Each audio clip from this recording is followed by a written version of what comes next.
baseball leaves Jeff Bagwell's bat at Three River Stadium, and for a second the game stops being just a game. It becomes geography. There's the infield, there's the outfield, there's the seats, and there's the upper deck.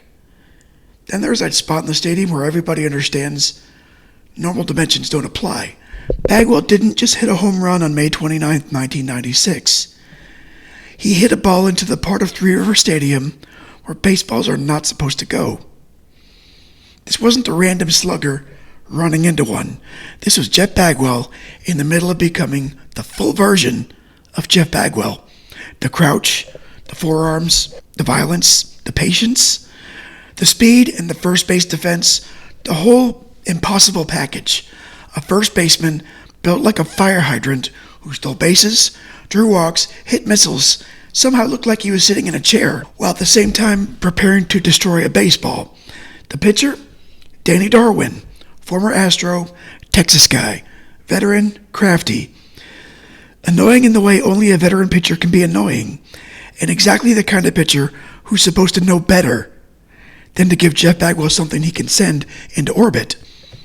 That's the beauty of this game, though. The Pirates jump Houston early. Darwin even homers. Pittsburgh has traffic all night, and the Astros aren't clean. It's not one of those perfect cinematic baseball games where the whole thing points in one direction from the first pitch. It's better than that. It's messy, sticky. It smells like turf and old concrete and May baseball in a football stadium. Right in the middle of it, Bagwell turns a strange little road game into one of the loudest individual statements of his career. 4 hits, 2 homers, 5 RBI, 1 upper deck shot.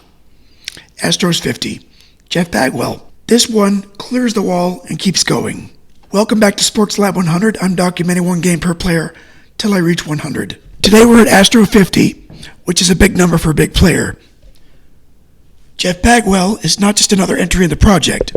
He's one of the pillars. He's one of the reasons the Astros become the Astros that a whole generation remembers. Before Minute Maid, before the Orange Train, before the franchise changed leagues, before the championship era, before all that. This is the Astrodome era face of the franchise, even though today's game happens on the road in Pittsburgh. The date is May 29, 1996. The place is Three River Stadium. The Astros beat the Pirates 7-4, and Bagwell gives them almost all of the offense that matters. But the point today is not just that Jeff Bagwell had a big game. It's too small. The point is that this game shows why Bagwell was so difficult to categorize. He wasn't just a power hitter. He wasn't just an MVP who'd already had one monster season in '94. He wasn't just Biggio's partner in the franchise mythology. He was a complete offensive machine. Games like this are where the machine becomes visible, not in a career leaderboard or a plaque, although he's got both. In the actual sequence of a game that Houston could have lost. The Astros came into this game at 26-27, game under 500. It's not disaster territory. It's not exactly parade planning territory either. This is Terry Collins Houston, a team with real talent, real irritation, and real limitations. The Astros had Bagwell and Craig Biggio, Derek Bell. They had a lineup who could make a pitcher work. They're also trying to find traction in the National League Central. And that division had St. Louis sitting there as the problem Houston couldn't quite solve. The Astros weren't bad, but they weren't comfortable either. That's a useful tension because teams around 500 in late May can become a lot of different things. They can become dangerous.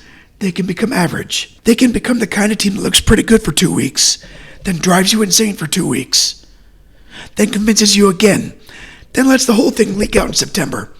Houston in '96 had all of that in them. Across the field, the Pirates are 20-31 entering this night. This was the late period Jim Leyland in Pittsburgh, after the Bonds, Bonilla, Van Slyke years. After those early '90s NLCS teams had come and gone. Leyland was still Leyland, which means the dugout still had authority, but the roster wasn't that roster anymore. Pittsburgh had Jason Kendall. He's a young catcher who's already interesting. They had Jeff King, Al Martin, Orlando Merced, Charlie Hayes, and Carlos Garcia. There's useful players here. This wasn't some empty shell, but it was a rebuild-ish, transitionist, post-window baseball team playing in a stadium that could swallow a crowd whole. Then there's Danny Darwin. Darwin's the subplot that keeps tapping on the glass. He'd pitched for Houston before. He'd been good for them. On this night, he starts against them, homers against them, and then, because baseball likes to be silly, later that season, he ends up back with the Astros. It's not the main story. It's too good to ignore. Terry Collins was the Astros manager. He had intensity written all over him. Not theatrical intensity, not the kind of look at me, I'm managing hard, crazy intensity. More like the room temperature went up when he entered. On the Pirates side, Jim Leyland was nearing the end of his Pittsburgh run. Leyland had already been the manager of those great early 90s Pirates teams, the ones that kept getting to the edge of the World Series and then finding pain instead. By 96, he was managing a different kind of club. Less star power, more duct tape, more development, more nights where you could play well enough to be annoying and still lose. The starting pitchers are also a pretty good contrast. For Houston, it's Donnie Wall. Not a household name, not a franchise monument, but a useful major league pitcher. On this night, he's trying to keep Houston attached to the game long enough for the offense to do something. For Pittsburgh, it's Danny Darwin. Darwin's exactly the kind of pitcher who makes a lineup prove itself. He's not going to overpower everybody. That's not the point. Guy knew how to pitch. He knew how to survive. He knew how to irritate players into bad swings. For a while, he survives this game too. Then Bagwell starts hitting baseballs into weird places. Houston's lineup begins with Brian Hunter, then Craig Biggio, then Jeff Bagwell, then Derek Bell. It's a very specific kind of 90s Astros shape. Hunter gives you speed, Biggio gives you everything, Bagwell gives you heavy machinery, and Bill gives you a little extra thump. Further down you got Derek May, Orlando Miller, Ricky Gutierrez, Rick Wilkins, and Wall. Pirates-Astros in 1996 isn't a legendary feud that needs to be oversold. It's a divisional relationship, and that's enough. These are National League Central teams. They see each other often. The games count in the same column. Houston's trying to climb toward St. Louis. Pittsburgh's trying to become difficult. The common player bridge is obvious. It's Darwin. Former Astro, current Pirate, future Astro, before the season's even done. That's the cleanest connector in the building. Bagwell's the main event. He's born in Boston, played at Hartford, got drafted by the Red Sox, then became one of the great trade regrets in modern baseball history. Houston got him from Boston in 1990 for Larry Anderson. That sentence has become baseball shorthand. You don't even have to explain the whole thing anymore. You just say Bagwell to Anderson. Certain kind of baseball fan winces like they've touched a hot stove. Red Sox fans. Right? Am I right? Yeah, I'm right. Bagwell debuted in 1991 and won National League's Rookie of the Year award. By 1994, he was the National League MVP, and it wasn't in a cute little way either. He was the MVP in a wreck the league kind of way. But what I love about 1996 Bagwell is that he's not trapped between rising star and future legend anymore. He's already proven, and he's still growing. That's the sweet spot. He has MVP in the past, Hall of Fames in the future. This current version of him is still actively expanding the definition of what a first baseman could be. Because Bagwell wasn't a statue with power. That's the lazy version. He walked, he slugged, he ran the bases, he stole bases, he played good defense. He hit for average, he hit for damage, he turned at-bats into negotiations. Then sometimes he ended the negotiation by launching the baseball into restricted airspace. That batting stance still looks insane, by the way. It worked, obviously. But if you showed that stance to somebody who'd never seen Bagwell and said, this is one of the best right-handed hitters of this era, you might ask if they were setting you up. He gets low, he gets wide, looks like he's trying to survive an earthquake. Then the swing comes through, and suddenly the weirdness makes sense. In this game, he goes 4 for 5 with 2 home runs, a double, 5 RBI, and 11 total bases. It's not a contribution, it's more like a hostile takeover. And this is where the story wants to become a Danny Darwin revenge plot. Old Astro on the mound, his old team comes to Pittsburgh, the Pirates jump ahead. Darwin even hits a home run. That's the obvious movie. The veteran pitcher haunts the former club. It's clever, tidy, a little bit annoying. Except no, that's not the movie. Bagwell walks into the middle of it and steals the reel. The Pirates strike first in the second inning. Orlando Merced singles, Mark Johnson doubles. Now Houston has the Astros bent just a little bit. Charlie Hayes brings the first run in with an out. Madre Cummings singles. Jason Kendall singles home another run. Carlos Garcia adds another single. Suddenly, it's 3-0 Pirates. Gives the whole game its shape. Houston's not playing from a point of comfort. They're chasing. Donnie Wall, to his credit, doesn't let the thing completely crack open. The Pirates get their 3, but the Astros are still inside the game. For the first few innings, Darwin's doing enough. Houston doesn't score in the first, and they don't score in the second. They don't score in the third. Then the fourth inning arrives. Bagwell leads off. Darwin throws a pitch Bagwell can handle. Bagwell handles it. He sends it into the upper deck at Three Rivers. Not just out, up, way up. The reported distance was 670 feet. I'm kidding. The reported distance was 459 feet.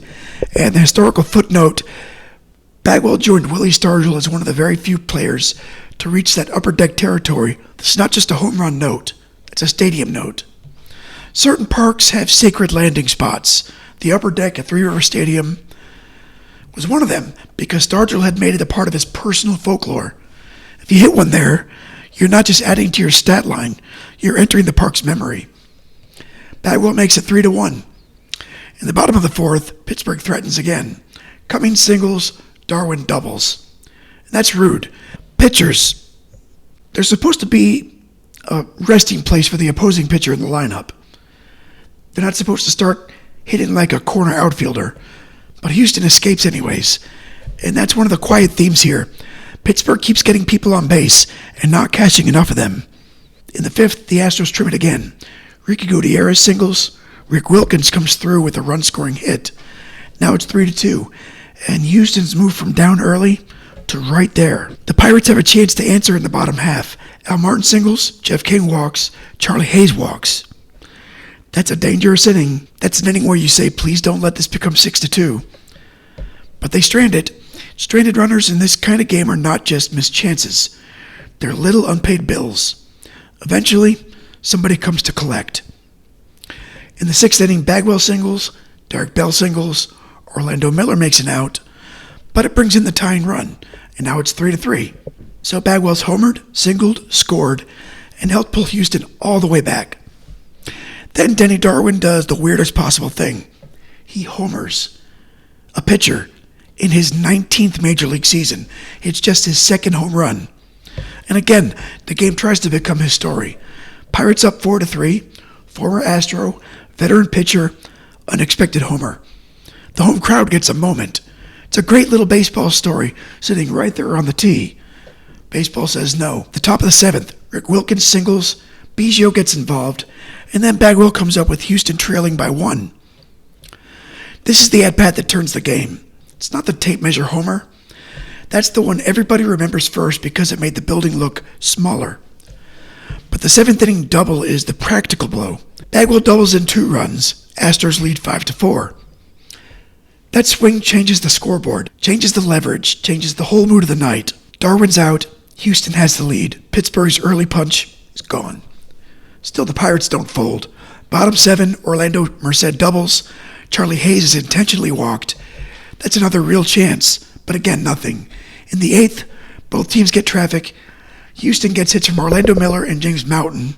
Pittsburgh gets a Kendall extra base hit and a Carlos Garcia single. Still 5-4. That's a fragile lead. A 1-run lead on the road in a game where the other team's been on base all night? It's not security. That's a wet paper bag with ambition. Then comes the 9th. Craig Biggio singles. Bagwell comes up again. Francisco Cordova's on the mound. Different pitcher, same problem. Bagwell hits another 2-run homer. Astros lead 7-4. That's the kill shot. Not technically because Todd Jones still has to close it. And baseball's never really final until it becomes, final. But emotionally, that's the game taking its coat off and heading for the door. Jones finishes it. Astros win 7-4. Bagwell's driven in 5 of Houston's 7 runs. He's produced the visual memory, the go-ahead swing, and the insured swing. That's a complete star game. So total bases is one of those stats that can look boring until it starts yelling. A single's 1, a double's 2, triple's 3, home run is 4. Bagwell gets a single, a double, and 2 homers. That's 11. Houston as a team had 22. So Bagwell personally accounts for half of Houston's total bases. 1/2. That's absurd, but the sequencing makes it even better.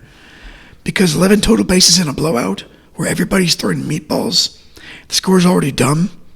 That's fun, but it's not the same thing. This is a 7-4 game. Houston needs almost all of it. The first homer cuts the deficit. The single helps set up the tie. The double gives Houston the lead, and the second homer gives Houston room to breathe. That's not empty damage. That's structural damage. Bagwell doesn't just collect stats inside the game. He changes the architecture of it, and that's why one-game player projects are worth doing, because a season stat line can tell you what happened over months. A plaque tells you what happened over a career, but one game can show you how a player actually operates, because you can see the pressure points, you can see the problems that he can create. Pittsburgh can survive a Bagwell solo home run. Annoying, but survivable. They can maybe survive the single. They can't survive the double and the second homer layered on top of that. That's how a star turns a 3-0 road deficit into a 7-4 win. For Houston, this was a road win that got them back to 500 at 27-27.